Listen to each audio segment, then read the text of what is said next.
هارون پهلوان از ولایت سرپل و از زین الله پهلوان از ولایت فاریاب که در طبق اول با هم دیگر جوره گردیده بودند و حالا به مسابقه ایشان می پردازند. والله خیرا حافظا و هو ارحم الراحمین.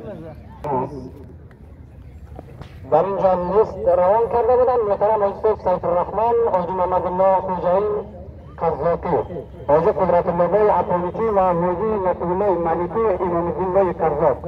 اینها لیست روان کرده بودند تا اکنون پیسه‌شان نرسیده است.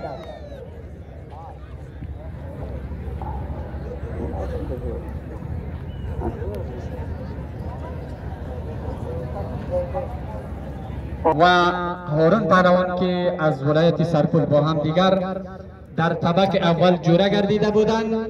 زین الله پهلوانی فاریابی برنده میدان گردید و جایزه خود را اخذ نمود.